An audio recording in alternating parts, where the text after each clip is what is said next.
Macam mana kalau orang tu rasa malu dengan Allah, tapi dia masih lihat nak ubah? Kalau masih lihat tu maknanya belum cukup malulah.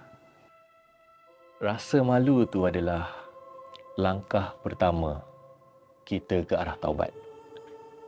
Allah tahu perjuangan kita.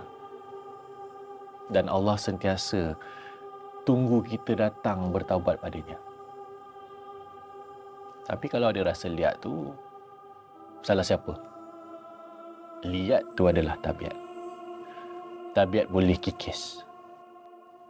Yakinlah para hadirin yang dihormati sekalian, tak ada apa yang susah. Janji kena ada usaha. InsyaAllah.